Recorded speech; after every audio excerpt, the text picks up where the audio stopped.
ओम शांति।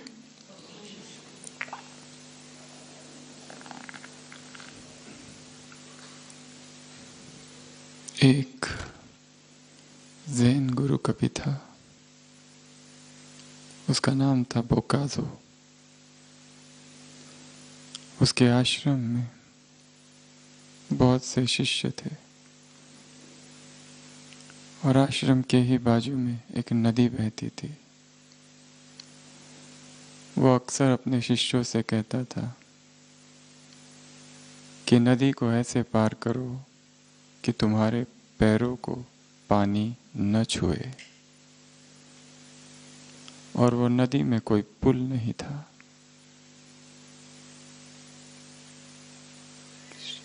तो शिष्य हमेशा ये कहते, ये कैसे संभव है कि हम नदी से जाए और पानी हमको न छुए। पर फिर भी वो बार बार यही कहते रहता कि नदी से जाओ परंतु पानी तुम्हारे पैरों को न छुए। एक शिष्य ने कहा कि आप करके बताओ। तो बोकाजो गया, नदी से चलने लगा और जब नदी पार की तो उसके पैर तो भीग गए थे। शिष्यों ने कहा परंतु आपके पैर तो भीग गए। बोकाजो कहता है मेरे पैर भीगे हैं, मैं नहीं, मैं अस्पर्शित हूं, मैं साक्षी हूं। जीवन की नदी का पानी हमें छुए ना। जीवन की नदी से ऐसे गुजर जाओ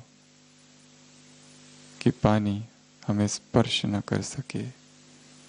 यही साक्षी भाव है, यही अध्यात्म है। संसार और संसार की होने वाली सभी बातें कुछ भी चेतना को स्पर्श न करे। चेतना की वह निर्लेप अवस्था, चेतना की वह निर्लेप स्थिति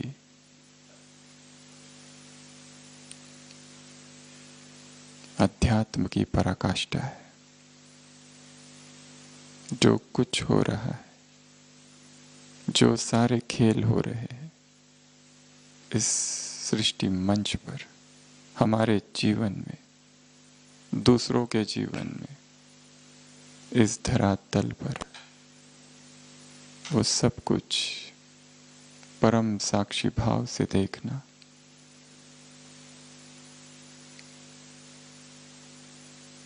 स्वस्थिति में अडिग बने रहना, यहाँ का कुछ भी हमें प्रभावित न करे और हमारी जो आंतरिक यात्रा है संपूर्णता की, उस पर हम अग्रसर रहे।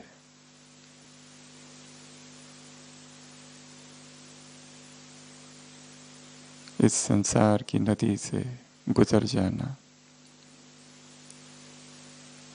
इंटैक्ट, पानी के स्पर्श से परे रह जाना, इसी जीवन का परम उदाहरण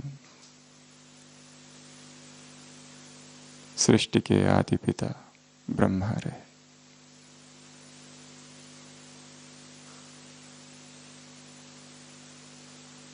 हजारों बातें जीवन में हुई,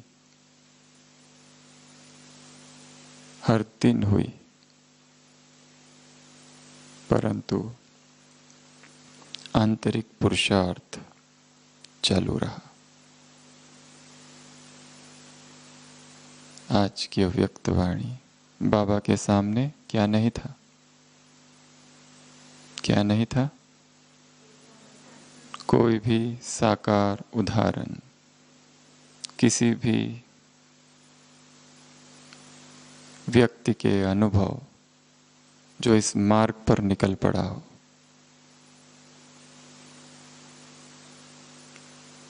कोई ऐसा व्यक्ति नहीं जो हिम्मत दे, कोई ऐसा व्यक्ति नहीं जो गाइड करे, जो बताए कि ये सब करते हुए ये सब हो सकता है। भविष्य अज्ञात था।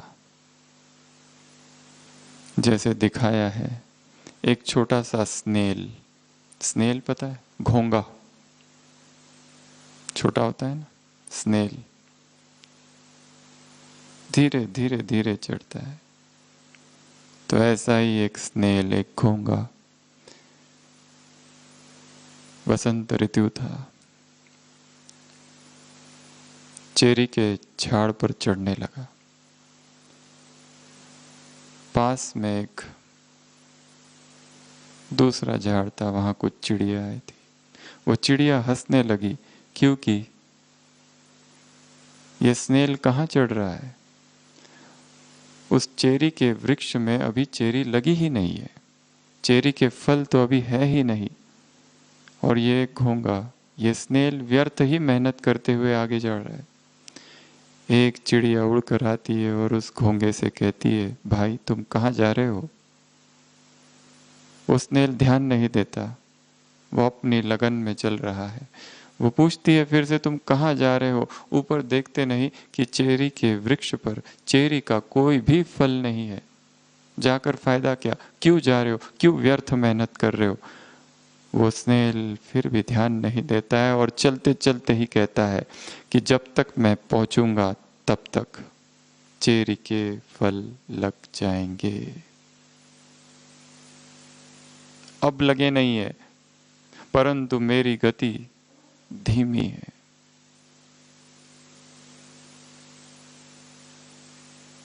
और चढ़ना है।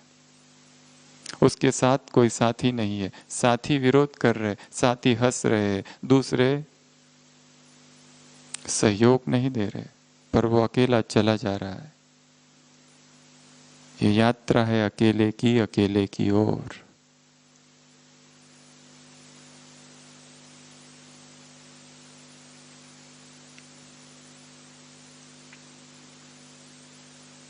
कभी बाबा ने कहा है, अपनी डायरी में नोट करने जैसे वाक्य है, ब्रह्मा उवाच, विघ्न ऊंच पद की निशानी है। यदि तुम्हारे जीवन में विघ्न आ रहे हैं तो वो क्या है? ऊंच पद की निशानी है। यदि परीक्षाएं जीवन में आ रही है तो वो तुम्हारे पुरुषार्थ की, उच्च पुरुषार्थ की प्रतिक्रिया है। शब्द शब्द महत्वपूर्ण है। परीक्षाएं क्या है? परीक्षा ये दर्शा रही है कि तुम्हारा उच्च पुरुषार्थ चालू है। और जिसके जीवन में पुरुष परीक्षाएं नहीं है, आराम से सब कुछ चल रहा है, अर्थात आत्मा सोई है, जागरण अभी हुआ नहीं है, रूहानी क्रांति अभी घटी नहीं है। परीक्षाएं क्या है? उच्च पुरुषार्थ की प्रतिक्रिया है। तीसरा, तूफान।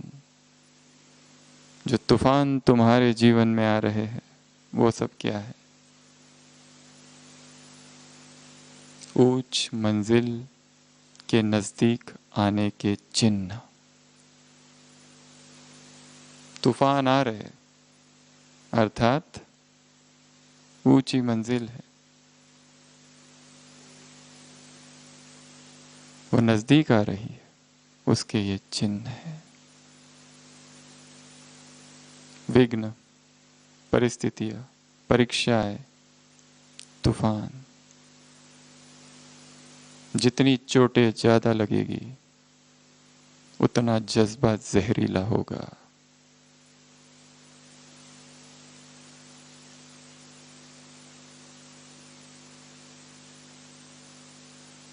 जितनी इंजुरीज होगी उतनी और ताकत आएगी।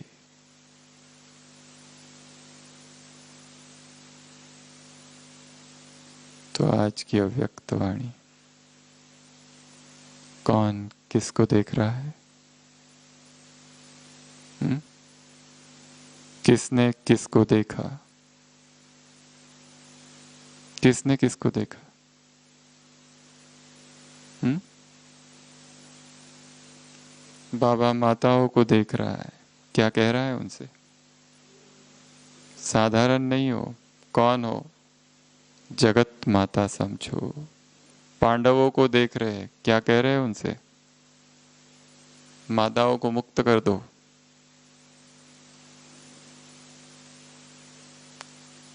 रसोई की गुलामी से, घर गृहस्थी के बंधन से, क्योंकि विश्व कल्याण का कार्य तेजी से होना है। सेंटर खुलने बाकी है। पांडवों से कहा कि माताओं को फ्री कर दो। माताओं को कहा चालाकी बंद। कौन सी चालाकी? ऊंट पक्षी वाली चालाकी। ऊंट पक्षी को कहो उड़ो तो क्या कहता है? कैसा है? मैं ऊंट हूं, कैसे उड़ू? उसको कहो बैठो तो कहते कैसे बैठूं, मैं तो पक्षी हूं। बहाना, सेवाओं के लिए बहाना।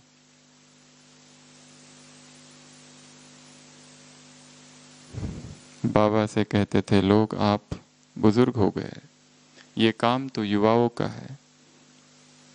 बाबा कहते थे अगर मैं ये स्थूल सेवा न करूं तो मैं कंचन काया से वंचित हो जाऊंगा, निरोगी काया से वंचित हो जाऊंगा। मैं क्यों अपने आप को वंचित करूं?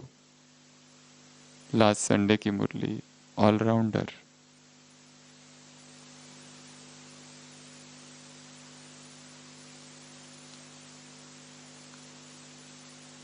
कुमारियों को क्या कहा? बच गई।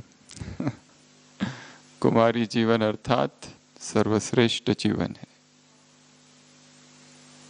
समय पर बाप मिल गया, उसी दम तेरा वो आना और बचाना ना भूल पाएंगे।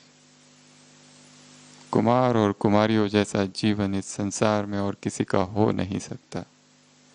तपस्वी है, ब्रह्मचारी है, सन्यासी है। सन्यासी sits on the heads of Vedas. सारे शास्त्र और उपनिषदों के सिर पर बैठते हैं वो, सर्वश्रेष्ठ। विकार जिन्हें स्पर्श नहीं करते, जिनकी बुद्धि स्वच्छ है, पवित्र है, और भगवान को इस संसार में पवित्रता के अतिरिक्त और कोई भी चीज प्रिय नहीं है। ऐसी अनटच्ड कुमारीज, ऐसे अनटच्ड कुमार, ऐसे अखंड ब्रह्मचारी, ऐसी अखंड ब्रह्मचारिणियां बाबा को बहुत पसंद है। कुमारियां है कन्हैया की।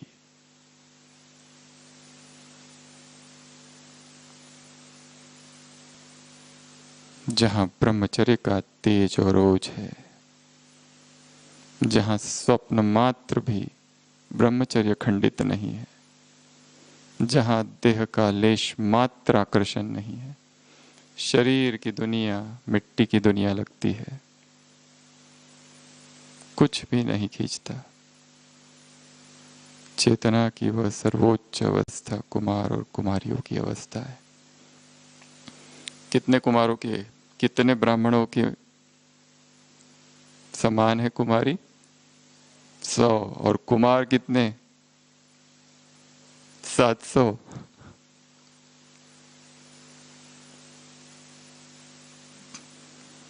बच गई। अगर नहीं बचती तो क्या बन जाती?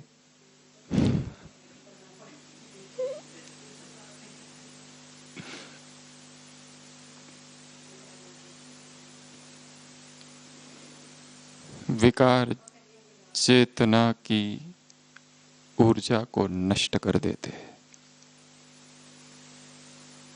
जो ऊर्जा हमें आध्यात्मिक पुरुषार्थ में लगानी है, जिस ऊर्जा से अशरीरी बनना है, जिस ऊर्जा से इस शरीर से परे जाना है, जिस ऊर्जा से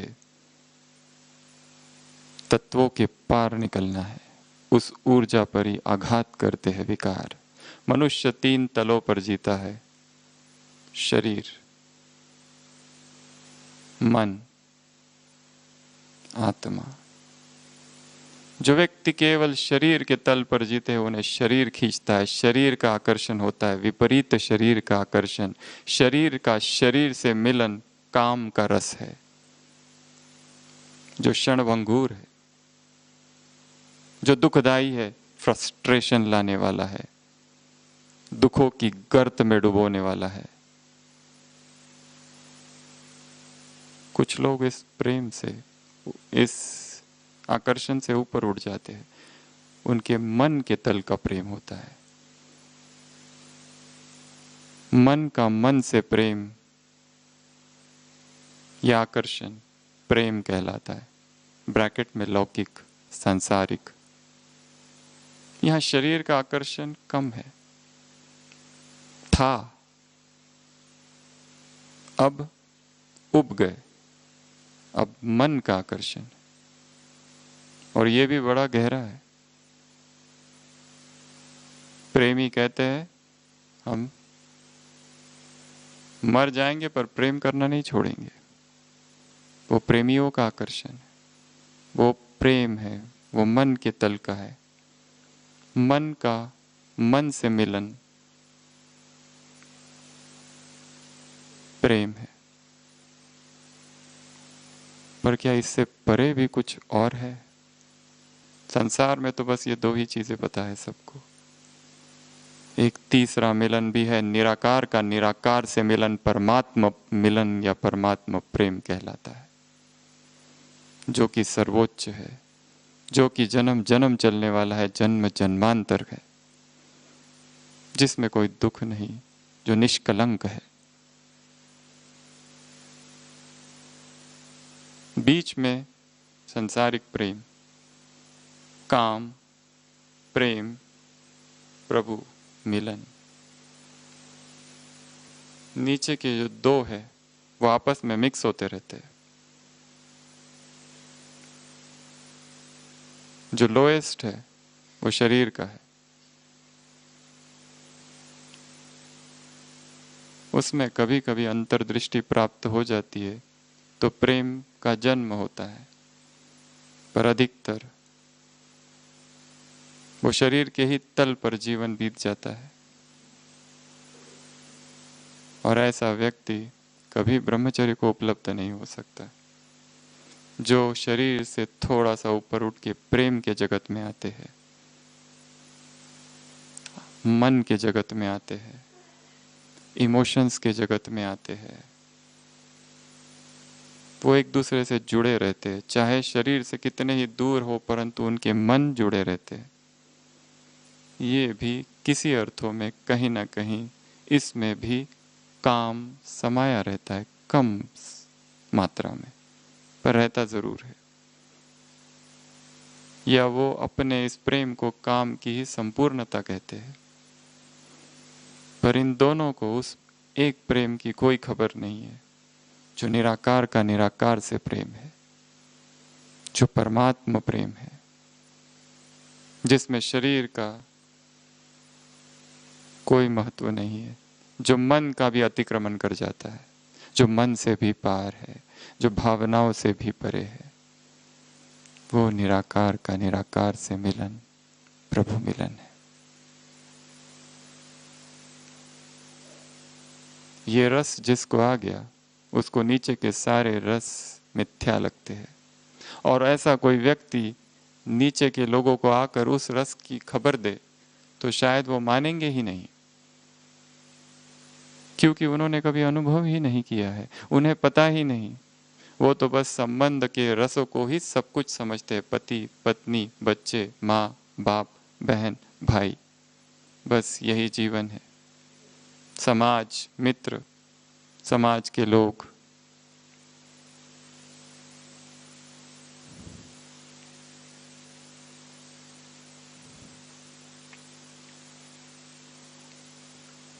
चेतना को वहां पहुंचाना है, उस निराकारी अवस्था में जहां आत्मा उसे खींचे, परमात्मा का प्रेम खींचे। तो आज सुबह की अव्यक्त वाणी ब्रह्मा बाबा की 10 विशेषताओं की हम चर्चा करेंगे। सबको क्या करना है? बाबा को रिटर्न देना है। क्या क्या रिटर्न देना है? क्या दिया है बाप दादा ने? स्नेह दिया, खजाने दिए अखूट और पालना दी। रिटर्न करो। रिटर्न शब्द के कितने अर्थ हो सकते? ये कल सभी चिंतन करेंगे या लिखेंगे। रिटर्न जर्नी है, वापस जाना है, रिटर्न करना है। जिस मनमत के मार्ग पर आगे बढ़ चुके हो वहां से रिटर्न, जिस दुर्गति के मार्ग पर आगे बढ़ गए हो वहां से रिटर्न, जिस व्यर्थ के मार्ग पर आगे बढ़ गए हैं वहां से रिटर्न। रंक से राजा, भिखारी से राजा, बेगर टू प्रिंस की तरफ रिटर्न, नारी से लक्ष्मी की तरफ, नर से नारायण की तरफ, मनुष्य से देवता की तरफ, शोक वाटिका से अशोक वाटिका की तरफ, दुखों से सुखों की तरफ, दुर्गति से सद्गति की तरफ रिटर्न। मुझे कहाँ रिटर्न होना है? सब अपना अपना निर्णय करें। जब ज्ञान में आए थे तो कैसी अवस्था थी, कैसा उमंग था, और कहाँ खो गए, कहाँ भटक गए। कैसा उमंग था, रात रात भर जाग कर तपस्या करने का उमंग था। अभी कोई करता है रात भर भट्टी बिना सोए? वो दिन बीत गए। होल नाइट भट्टी, रात भर जागरण, 8-8 घंटा योग का चार्ट। कहाँ खो गए?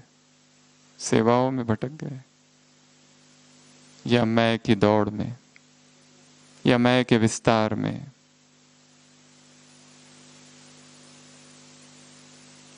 पुनः आना है, रिटर्न जर्नी करनी है। जहां थे वहां पहुंचना है, या उससे भी आगे निकल जाना है। वो दैवी संस्कारों की तरफ रिटर्न जर्नी, उस निर्विकारी अवस्था की तरफ रिटर्न जर्नी, उस मौन की तरफ रिटर्न जर्नी, उस एकांत की तरफ रिटर्न जर्नी, उस अंतर्मुक्ता की ओर रिटर्न।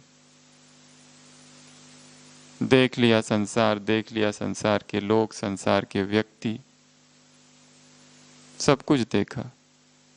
एक व्यक्ति, एक छोटा सा बच्चा हॉस्टल जाता है पढ़ने, और फिर अपनी माँ को खत लिखता है वहां से, मम्मी पहले दिन मैं यहाँ आया तो सब अपरिचित थे, मैं किसी को नहीं जानता था। दूसरे दिन सब मित्र बन गए, और अब सब शत्रु है। यही मनुष्य के जीवन की यात्रा है। पहले दिन आए सब अपरिचित थे, धीरे धीरे दोस्ती बढ़ी, सबसे मित्रता हो गई। कोई पति, कोई पत्नी, कोई बच्चा, कोई कुछ तो कोई कुछ बना, और अब वही सारे कौन बन चुके हैं? वही सब शत्रु मालूम पड़ते हैं। टाइम वेस्ट पता चलता है। इन्हों के साथ अब दाल नहीं गलती।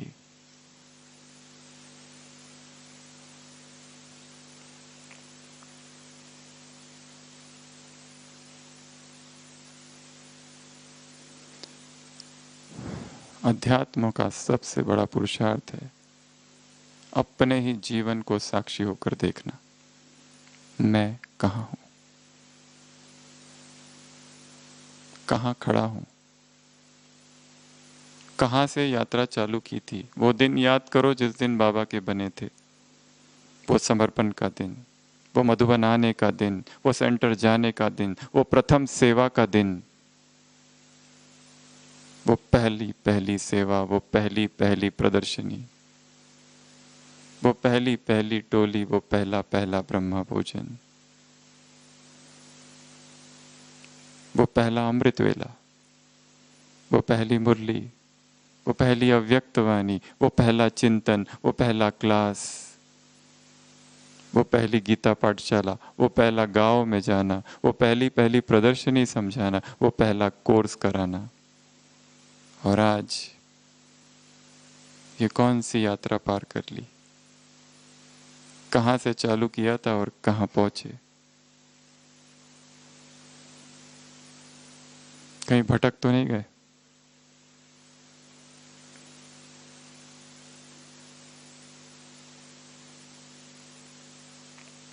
शब्दों के शोरगुल में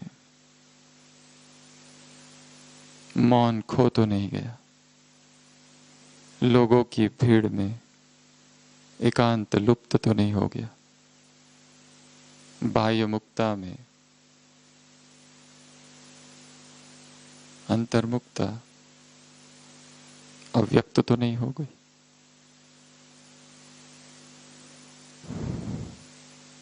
सबसे पहली विशेषता आज की मुरली में ब्रह्मा बाबा की कौन सी? संकल्प। 10 विशेषताएं हैं। पहली, संकल्प। कैसे संकल्प थे?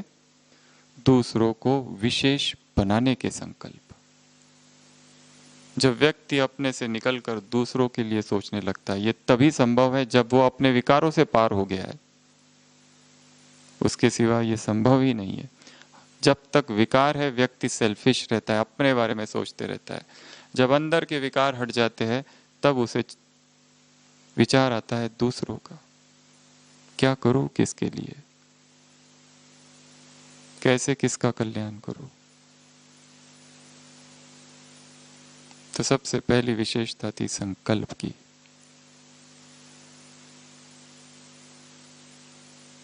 दूसरों को विशेष बनाने का संकल्प। दूसरा, वृत्ति।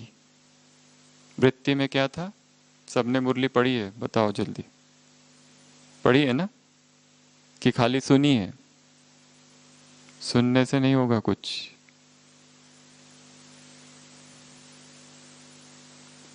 संस्कार कैसे बनते हैं उसकी एक विधि है। संस्कार बनने की विधि है, संस्कारित होने की विधि है अपने मन को किसी एक चीज पर एकाग्र कर देना।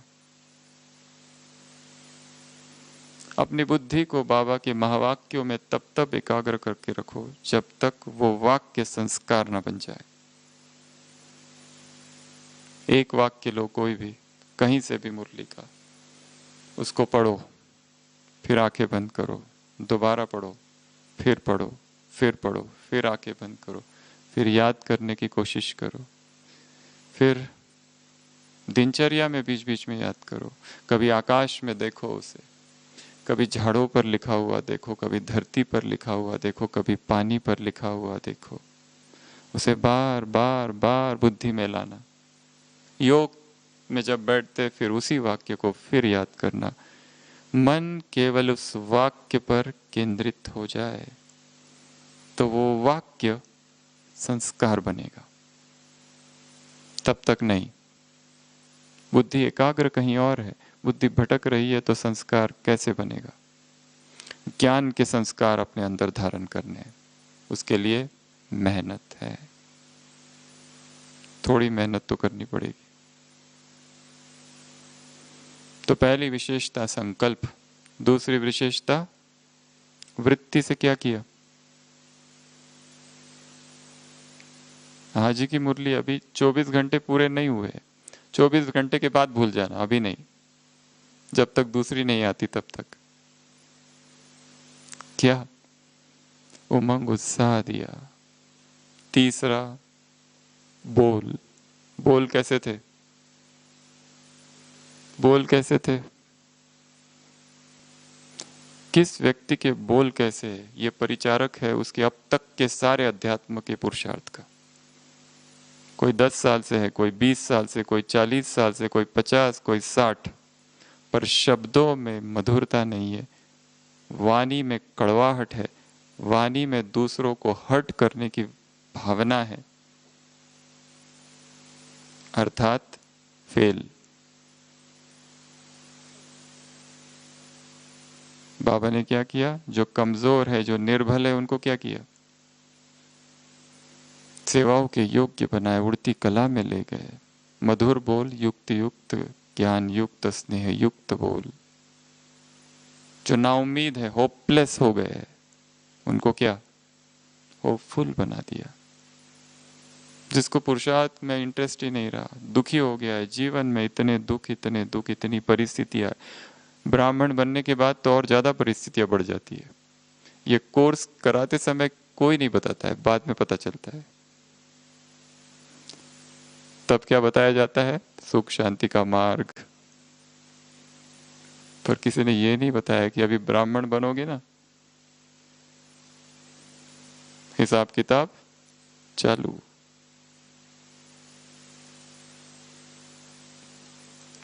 ब्राह्मणों के हिसाब किताब ब्राह्मणों द्वारा ज्यादा चुकते होंगे,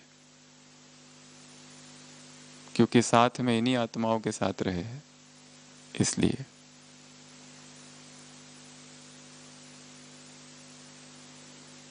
तो तीसरा बोल, चौथा कर्म। कर्म में क्या? कर्म में क्या? खुद करके दिखाया, साक्षी होकर नहीं रहे, करके दिखाया। ये बहुत बड़ी विशेषता है।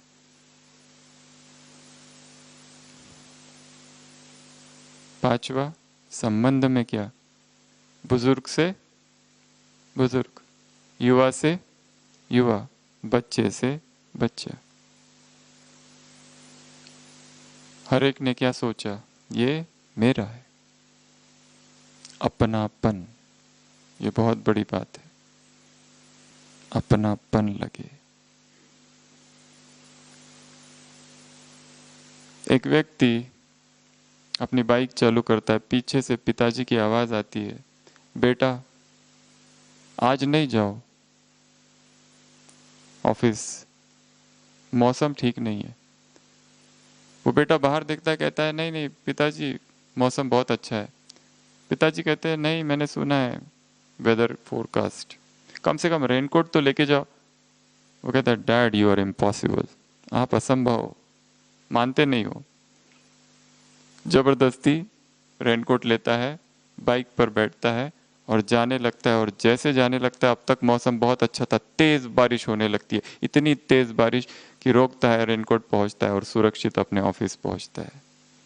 और फिर वहां से एक टेक्स्ट मैसेज करता है, थैंक्स डैड इम्पॉसिबल। इस घटना को कई वर्ष बीत जाते हैं।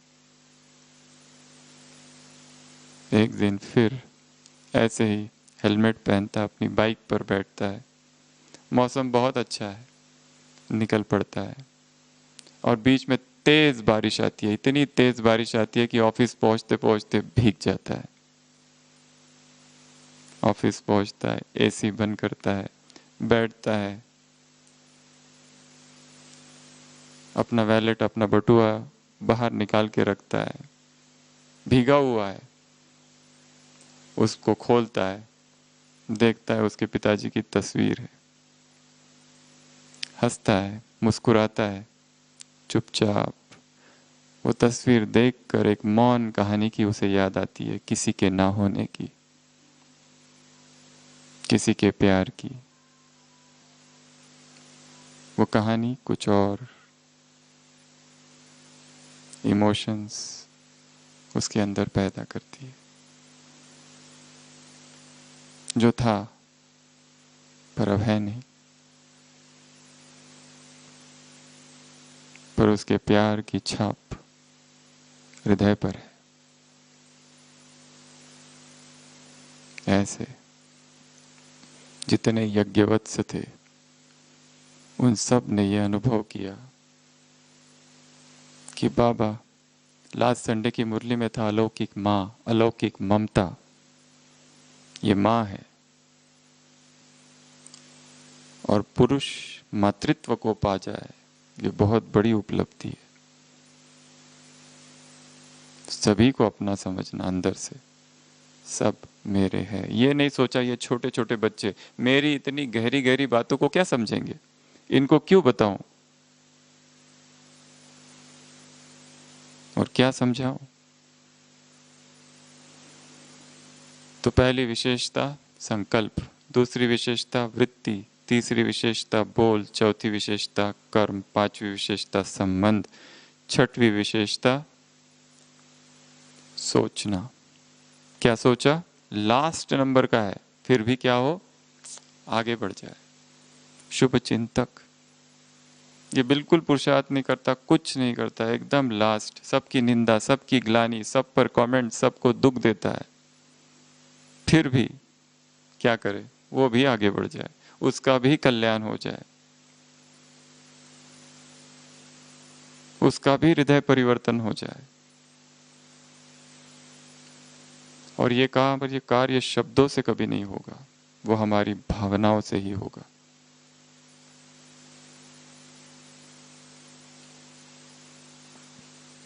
व्यक्ति 3 तलों पर जीता है, एक बोल का तल, एक विचारों का तल और एक भावनाओं का तल। बोल या कर्म, जो भी, कर्म, विचार और भावना, ये जो है ये प्रकट है और दिखते हैं। भावनाएं सूक्ष्म है, परंतु वही भावनाओं का असर विचारों पर और कर्म पर पड़ता है। इसलिए काम इमोशंस पर करना है, फीलिंग्स पर करना है। एक नज़र दौड़ा के देखो कि मेरे जीवन में जितने लोग हैं, लगभग 50 होंगे, 100 होंगे, एक एक के प्रति हमारी क्या भावना है। सीनियर्स, साथी, जूनियर्स, किसी के प्रति घृणा, किसी के प्रति नफरत, किसी के प्रति द्वेष। कोई आगे बढ़ता है तो जलन तो नहीं होती है, ईर्ष्या तो नहीं होती है, दुख तो नहीं होता है। हमारी फीलिंग्स, सारा काम फीलिंग्स पर ज्यादा करना है, विचारों पर नहीं करना है। कर्म तो बिल्कुल बाह्य परिधि है, केंद्र भावना है, इमोशंस, फीलिंग्स क्या है, उस पर काम करना है। अपनी सारी फीलिंग्स को स्कैन करो। ये आत्मा, इसके प्रति क्या फीलिंग है, ये आत्मा, इसके प्रति क्या फीलिंग है।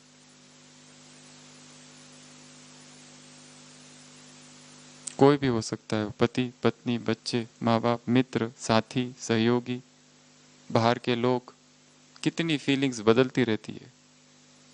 क्या हमारी फीलिंग्स को ज्ञान युक्त करके एक रस किया जा सकता है? अभी अभी किसी से प्यार करते हैं, अभी अभी उसी के प्रति घृणा, अभी अभी उसी के प्रति हेट्रेट, डिसलाइक, फिर प्यार, फिर मोह, फिर आकर्षण, फिर वो छोड़ के जाता है तो दुख। एक व्यक्ति तपस्या करता है, शिव जी प्रकट होते हैं, कहते बहु कहो, उसने एक्सपेक्ट नहीं किया था कि भगवान प्रकट हो जाएंगे। भगवान कहते वरदान मांगो 3, वो कहता है पहला वरदान, सोचता है क्या मांगू क्या मांगू, सोचता है मेरी पत्नी मुझे बहुत परेशान करती है, जीवन नर्क बना के रखा है, ये मर जाए। पहला वरदान, तथास्तु, मर गई। घर आके देखता है मर गई, पर इसने मुझसे प्यार कितना करती थी, कैसी भी थी, बहुत ध्यान रखती थी। दुख होता है। दूसरा वरदान, भगवान इसको फिर से जिंदा कर दो। 2 वरदान तो व्यर्थ चले गए। भगवान कहता है अब तीसरा सोच समझ के मांगना। सोचता है क्या मांगू क्या मांगू, दिन रात सोचता है, रात भर सोचता है, कुछ समझ नहीं आता है। भगवान फिर आते, कहता है अब तुम जो समझते हो ठीक है वो वरदान दो। भगवान कहते हैं आस्क फॉर डिजायरलेसनेस, कोई भी इच्छा ना हो मुझे, केवल प्रभु प्रेम मिल जाए, ये वरदान मांगो। तेरा साथ मिले और कुछ भी नहीं चाहिए, ये वरदान मांग लो। यही सर्वश्रेष्ठ वरदान है। उससे कुछ भी नहीं मांगना है, बाबा से बाबा को मांग लो। क्या मांगना है उससे? उसको ही मांग लो। मुझे तुम्हारी वस्तुएं नहीं चाहिए, तुम्हारा संसार नहीं चाहिए, तुम्हारा वैभव, तुम्हारा ऐश्वर्य नहीं चाहिए, तुम चाहिए, दे दो। नारायण चाहिए या नारायण सेना, नारायणी सेना। दुर्योधन बनना है या फिर अर्जुन? निहत्ता मैं एक तरफ, दूसरी तरफ मेरी नारायण सेना, और दुर्योधन खुश हो रहा है, कितनी बड़ी सेना मिल गई। ईश्वर अर्थात ऐश्वर्य, जो ऐश्वर्य युक्त है उसे ईश्वर कहा जाता है।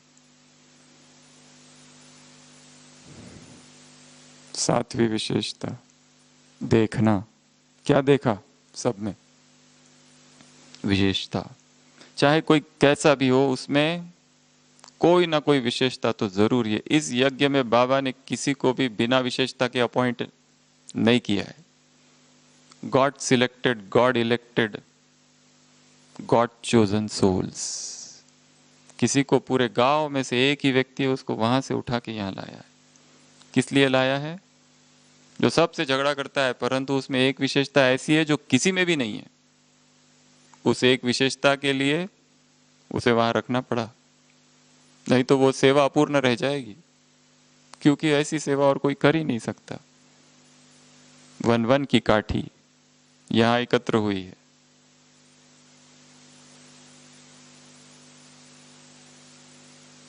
इसलिए पहले भी कभी कहा था, 20 माताओं के साथ रहना मासी का घर नहीं है, एक ही कमरे में सबके अलग अलग संस्कार, भाषा, चॉइस, टेस्ट, संस्कृति, और फिर एक जगह आ जाए। बाबा ने कहा, रास करो संस्कार की।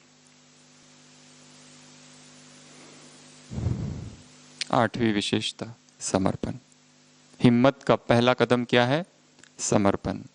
5 प्रकार के समर्पण बताए हैं। कौन कौन से? तन, मन, धन, संपत्ति, धन, तन मन धन संबंध, और 5वां, आवाज बहुत ही कम है, अर्थात मुरली थोड़ी ऊपर ऊपर से पड़ी होगी, सेवाएं ज्यादा है ना। पहला है तन, इस शरीर को समर्पित कर देना, अर्थात अब इस शरीर से कोई विकर्म ना हो, अर्थात इस शरीर का मुझे ध्यान भी देना है। ये शरीर बीमार ना पड़े। यदि बीमार पड़ता है तो पुरुषार्थ कर सकते हैं क्या?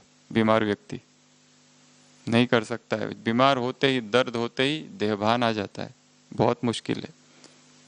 यदि कोई बच्चा अपनी ही गलती से बार बार बीमार पड़ता है तो बाप दादा उसे ज्ञानी और योगी आत्मा नहीं कहते। क्या खाना है, क्या नहीं खाना है, क्या करना है, क्या नहीं करना है, ये योगी तो आत्मा के लक्षण है, वो डिसाइड करता है। अव्यक्त महावाक्य है बाबा के। तो सबसे पहला समर्पण शरीर, दूसरा समर्पण मन, मन मना भव की विधि, तीसरा समर्पण धन, धन दे दिया, क्या समझकर दे दिया, क्या मिलेगा? पदम। धन देने को मन नहीं करता है। लास्ट संडे की मुरली में क्या कहा था बाबा ने? जिन्होंने जमीन दी थी, तुमने दिया क्या? तुमसे ज्यादा तो मैंने जमीन दी। कौन सी? दिल तख्त। तुमने दिया क्या? एक दिया लाख पाया। तुमने दिया क्या? एक महल लिया, और क्या मिल रहा है तुमको? फिर भी स्थूल सेवा का महत्व है। दे दो, बहुत मिलेगा। जो कोई सेवा नहीं कर सकते, धन की सेवा जरूर करें। जो ना सूक्ष्म सेवा करते, ना स्थूल सेवा करते, कम से कम धन की तो करो। पर देने को मन नहीं करता है, अपने धन पर कुंडली मारकर बैठे हुए हैं। इसीलिए कहा है ना, शास्त्रों कहानियों में दिखाया था ना, जो भी धन मिलता है जमीन में, उसमें क्या होता है? वही सांप, वही साहूकार जिसके पिछले जन्म में वो इस जन्म में सांप बन गया और रखवाली कर रहा है, ऐसे दिखाते हैं।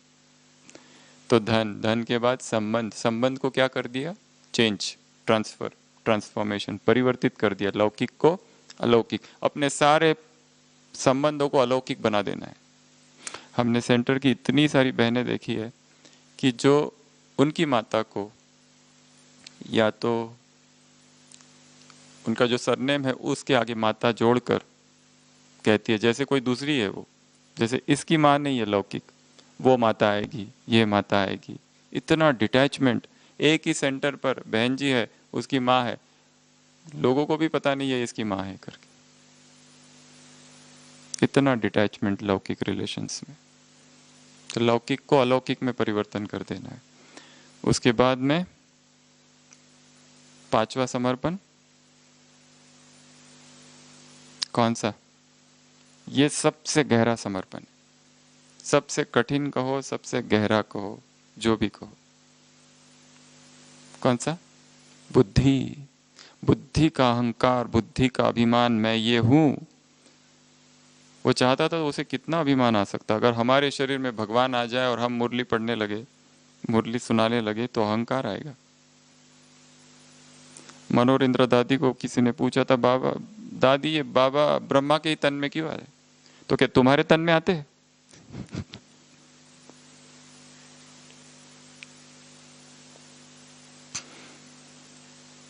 खिदरपुर का बादशाह, इतना सम्मानित व्यक्ति, कितना सहन करना पड़ा। आज के ही मुरली में ना, लौकिक वालों से और अज्ञान के संसार की अज्ञानी आत्माओं से बनी बनाई प्रतिष्ठा सारी मिट्टी में मिल गई। लोग विरोधी हो गए, हत्या तक करने आ गए। इतना विरोध, इतना विरोध।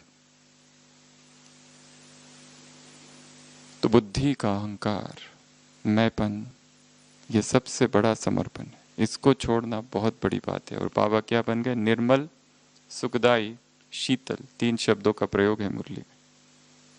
कितने सुंदर शब्द है।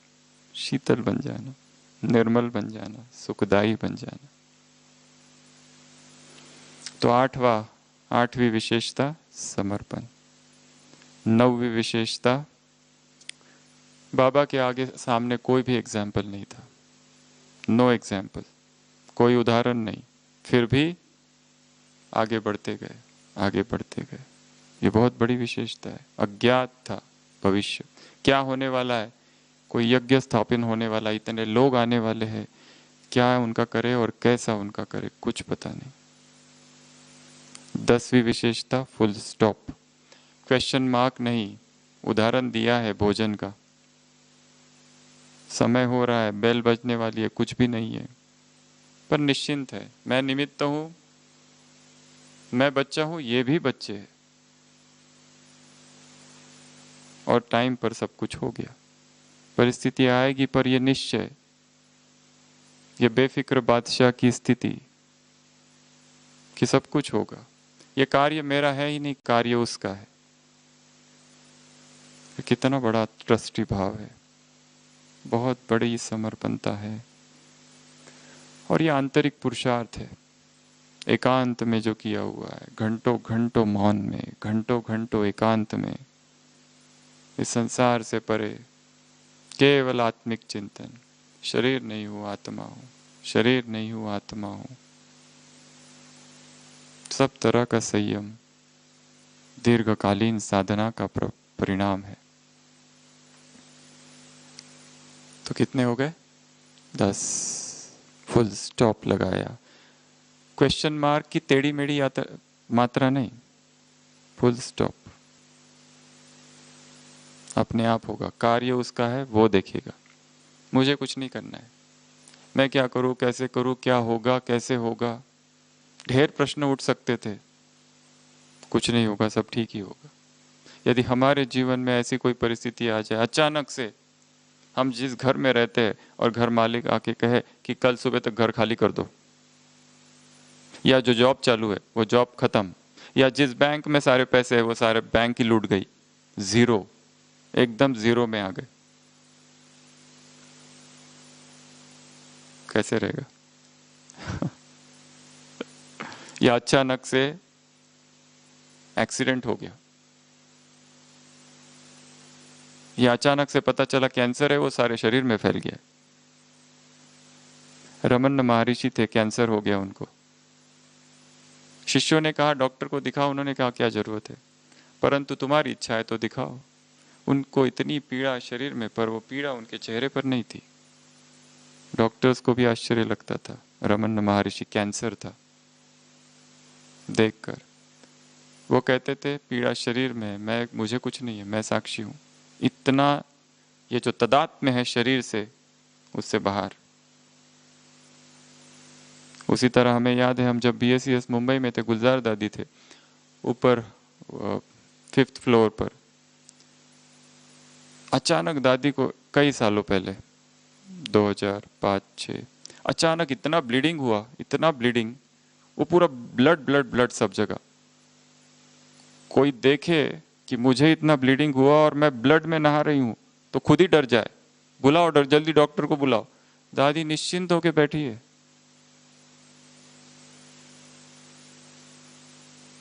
उसको कुछ नहीं, वो पूरा ब्लड इतना सारा। कितनी डिटैचमेंट है अपने ही शरीर से, अपनी व्याधि से। और जो शरीर से आसक्त है उन्हें पीड़ा का कीड़ा खाते रहता है। सेम ब्रह्मा की अवस्था थी। और दादिया, जानकी दादी को हमने बहुत बहुत करीब से कितनी बार बहुत पीड़ा में देखा, परंतु वो जैसे डिटैच रहती थी। शरीर में क्या कुछ हो रहा है। कभी हीमोग्लोबिन 5 हो गया था एक बार, इतना ब्लीडिंग, फिर भी निश्चिंत।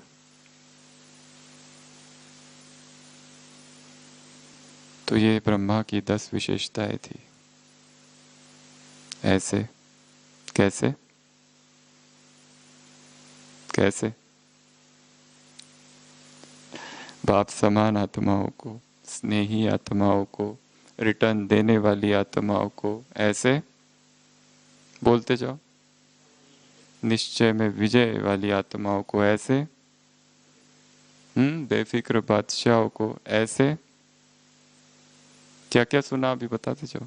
ऐसे दूसरों को विशेष बनाने वाली आत्माओं को, मधुर बोल वाली आत्माओं को, स्नेह युक्त बोल वाली आत्माओं को, कर्म में जो मैं करूंगा मुझे देख सब करेंगे, कर्म से सिखाने वाली आत्माओं को ऐसे।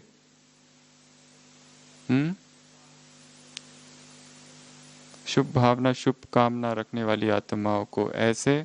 संपूर्ण समर्पित होने वाली आत्माओं को ऐसे। फुल स्टॉप की बिंदी लगाने वाली आत्माओं को ऐसे। अलौकिक संबंधों को अलौकिक बनाने वाली आत्माओं को ऐसे। कर्म में मैं पहले, वृत्ति में उमंग लाने वाली आत्माओं को ऐसे। देखने में विशेषता देखने वाली आत्माओं को, सोचने में कल्याण हो जाए सोचने वाली आत्माओं को ऐसे। ना उम्मीदवार को उम्मीदवार, जो निर्बल है उन्हें शक्तिशाली सेवा के योग्य बनाना है। ये बहुत बड़ी सेवा है। कोई ऐसा आ जाता है बीच में जिसको कितना भी समझाओ समझता ही नहीं है।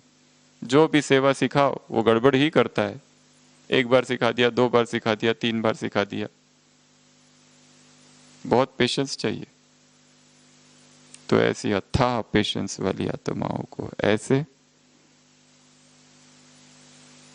ढेर सारे सोमान वाली आत्माओं को बाप दादा का याद प्यार गुड नाइट और नमस्ते। हम रूहानी बच्चों की रूहानी बाप दादा को याद प्यार गुड नाइट और नमस्ते।